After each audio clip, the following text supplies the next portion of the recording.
You're so funny. You're so funny. You ever have one of those days where you don't really feel like doing a whole lot of anything? Well, that's how I am today. In the last few videos, I've been working on projects around the cabin. I built a wood storage bin. I built replica ice box. I've been working on my kitchen counter in the background, but today it's kind of cold and dreary outside. So I decided I'm just going to take it easy today. But I figure this is a good chance to answer some viewer questions and talk to you about some of the things that I've been doing for the past few months that I haven't let you in on yet. So the first question that came up was regarding what I'm doing right now about, don't I have any comfortable chairs in the cabin, any living room furniture? For the last couple of years, I've just been sitting in an old camp chair or dining room chair, which those aren't really the most comfortable to curl up in. In fact, to put my feet up here, I have to put them on one of these metal bars, and that gets tiring really, really quickly. Or I sit on the floor, as you've seen me do in many a video, right in front of my armoire in the living room. Kenai likes the fact that I'm sitting on the floor. But last week, while I was down in Valdez, I happened to find something that's going to change all that. So I finally have a comfortable place to sit in the living room. When I was in Valdez, I stopped in the antique store, as I often do, and it turned out that that same day they had received these two Victorian-style wingback chairs in inventory. And I decided that I had to have them. For one is, I'd been looking for chairs for this room for at least the last year, and one of the things that I discovered was new furniture in Alaska was outside of my budget. It's a bit costly, especially for wingback chairs, which is the chair style that I was determined to have. Now, I realize that these chairs are not everybody's cup of tea, and maybe the pattern on them and the fabric on them looks a bit dreary in this room or in this setting. But I personally really like these chairs. They fit the aesthetic of the cabin, and I've always been a fan of Victorian furniture. Not only that, but these chairs are of a smaller size. So larger or newer furniture tends to be much larger than the Victorian furniture typically was. And there isn't a whole lot of real estate available in the room that I'm sitting in. This is the second largest room in the cabin at about 15 feet across and 20 feet deep. The problem being is that there are two things in this room which are eating up quite a bit of real estate. One being that armoire that I showed myself sitting in front of, which is about 2 feet deep and 4 feet across. It does sit out from the wall quite a bit because there is an odd outlet behind the wall. And I really don't have anywhere else in the cabin that armoire can go because of how heavy it is. The other thing is directly across from that is the staircase coming down from the loft, which leads me to my next question, which was regarding the wood storage bin that I had built, and could I store some additional wood underneath of the stairs? Actually, I can't, because directly underneath the stairs is another set of stairs leading into the cellar. It's covered by a hatch. And from inside the cabin, that's my only means of access to the root cellar. I can't really store any wood there, and the wood storage bin that I built holds just over a third of a cord of wood, and I think that that's going to do me just fine. It should last me about a week and a half to 2 weeks, even in the coldest part of winter.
Speaking of the cold, another question that I got was regarding this replica antique style icebox that I built out in my last video.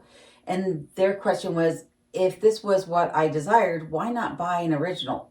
Well, there's a couple reasons for that. The main reason is that I don't see them come up for sale very often here in Alaska. And when they do, they're typically located several hours away from me. So that means I need to convince the seller to hold the item until I can make it to their location. And that might mean that it's, 48 hours before I can make it their way, but typically it's going to be a week or longer before I have an opportunity to head back into town. And if, someone else comes along that can purchase it right away, they're more apt to sell it to them as opposed to holding it for me. So that's one of the reasons. Then the other reason is the ones that I have seen come up for sale have been outside of my budget. I could not afford those ones. And then if I'm adding the cost of fuel for the trip into town to purchase it, it really prices me out of the market, which cost of fuel just to make it into, say, the Mat-Su Valley or Fairbanks is going to be a couple $100 for a round trip. And that's if I turn and burn, so go out and come back the same day. If I have to stay overnight, then we're adding, even more money for a hotel or an Airbnb, something like that. So that's one of the reasons why I've not done a true antique icebox. But nonetheless, this one is working out fantastic for me. If you haven't seen that video, I highly recommend that you go back and watch my last video. I'll leave a link to it at the end of this video, and I'll show you everything I did to turn this cabinet into an actual working fridge. And by the way, one of the things I forgot to mention in that video was that I did actually get the idea for this from Boss of the Swamp.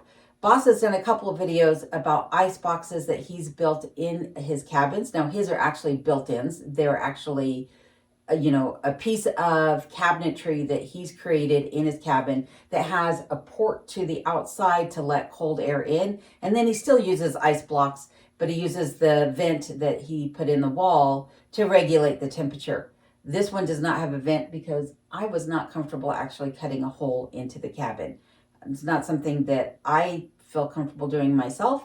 And to get the person out here that I do trust to do that, I would have to wait till next summer. And I really wanted to get rid of the Yeti and get my food storage solutions underway well before next summer. So this is working out fantastic. And I do want to thank Boss for his suggestion, even though he doesn't know that, I even exist probably, but definitely doesn't know that that's where my inspiration came from. So speaking of the icebox, let's talk about something else that I recently purchased for the cabin that is at the other end of this room. So as I may have mentioned earlier about hitting up the antique stores and secondhand stores, looking on Craigslist and Facebook Marketplace, some of the other places I've been checking out for furnishings for the cabin has been estate sales and garage sales. And I happened to pick up this china cabinet at an estate sale up in Fairbanks. Now, this is going to replace my grandmother's china cabinet, which I've had in the cabin over the last year. I'm not getting rid of my grandmother's china cabinet. That I would never do, but I have another plan for that in another part of the cabin, which I'll talk about momentarily. But this one, I couldn't resist getting this because A, it's beautiful, but also because it's larger. And so it allows me to store more of my dinnerware in here. And I think it's going to work out perfectly for the cabin. So this is not where it's going to stay in the cabin. It's only staged here temporarily because I have some other furnishings that I purchased, which are scattered throughout the cabin. And I'm going to need to move those before I can put this into its final home here in the cabin. So let's head off into the other room and I'll talk about some of the other things that I have recently purchased. This is the other item that I just recently purchased. This is a Franklin fireplace, which was developed by Benjamin Franklin in the 1800s and was the first freestanding fireplace design in America. This one is a functional fireplace. However, I just have it tucked away underneath this bookcase. As you may have noticed in the previous shots, this was just a big open cavernous area underneath the bookcase. And I could turn this into a working fireplace if I were to install a chimney. However, this particular area is backing up to the pantry and separated only by a thin sheet of plywood. So this will never actually be a working fireplace for me. It is literally just here for aesthetics. I did go ahead and build out this mantle over the top of this to give it a finished look. But as I mentioned, it's just here for aesthetics. I absolutely love it though. I got this for a steal. These go in today's market anywhere from $800 to $2,600 in excellent condition. This one, however, is missing some of its components because traditionally these have bifold doors that come out over the front of them, as well as some additional components on the inside that would allow you to cook or heat up food on the inside of this. This one is missing those, plus it's missing its actual legs. So it'll never actually be a working fireplace, but it gives a finished look to this end of the room, and I absolutely love it. So I got this for around $100, and that is, like I said, quite a steal. As I mentioned, my budget for furniture has been extremely limited. I am using proceeds from the sale of my previous home in Colorado to buy any additional furnishings that I need for the cabin. And I only reserved a small amount to replace items in the cabin. And I have to admit, I am feeling very lucky that I've been able to purchase all the things that I did over this past summer for less than a third of what one chair would have cost me with the original chairs that I was looking at for this room. And let me show you some of the other items that I purchased and how I plan on using those in the cabin. One of the things that I purchased was this antique sideboard and pier mirror from Germany. This mirror is massive. It is actually wall size. So the sideboard and the mirror will be going into my bathroom when I get that built, which will be in the Arctic entry. And this will go on the far wall. So it'll be the first thing you see when you walk into the bathroom. I'll be using this as my vanity. Then I also purchased this antique desk and chair. The desk will be my gun cleaning station, and it is actually sitting above me in the loft here. However, neither one of these things am I able to show you in the cabin right now because they're not actually put together. The mirror is actually tucked up against the stairs in the living room. The sideboard is just staged loosely in multiple pieces in the dining area, and then the desk is sitting in two pieces up in the loft. But between everything that I purchased this summer, plus some smaller items like this lamp behind me, all cost me less than what it would have cost me for just one chair, like I mentioned, had I bought a new chair. So I am very happy with everything that I was able to acquire this summer. So as I mentioned previously, I have a lot of projects going on around the cabin, and I'll be showing you those in future videos. But I also want to talk about my more recent video where I mentioned the issues that are going on with my car. I reached out to Adam over at Alaska Cut the Cord and asked for his opinion on what he thinks might be the issue with my car. So I'm going to turn it over to Adam. Good evening and welcome to Alaska Cut the Cord automotive Q&A session. Recently, Alone in Alaska put out a video highlighting some issues that she's having with her Ford Expedition that has a 3.5 liter EcoBoost engine in it. I asked 3 specific questions. I wanted to know the mileage, about 147,000. Had the plugs been changed? Yes, they'd been changed up to twice. Not sure if they used the right ones. Another question I had was, were they gapped properly? A lot of people don't know, but in a 3.5 liter Ford engine, the gap on the plugs is absolutely critical. If you just take them out of the box and put them in, it's almost guaranteed to create a missed situation. The third question that I had, or the fourth I guess we're at, was have the coil packs been changed? And Alone responded that there are new coil packs in the truck, but they have not been changed. So let's go with this. The vehicle actually misses under load while going up a hill before it downshifts. It seems to miss regardless once it does downshift. The other weird thing that kind of complicated things a little bit here is that the miss would not happen while the machine was in manual transmission mode versus automatic mode. I had to phone a friend on that one. Because I thought maybe the computer used a different algorithm or something when in manual versus automatic mode that would kind of stop the problem from happening. That's not the case. That's not what's going on at all.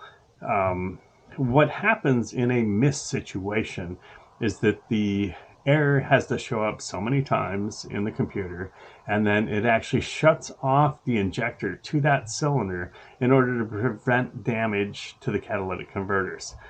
This has been going on long enough. There's a potential that there has actually been some damage to the catalytic converters. Let's hope not, because that gets expensive. She didn't have a Ford mechanic do it, so I'm guessing that the plugs probably weren't gapped. They were taken out of the box and put in.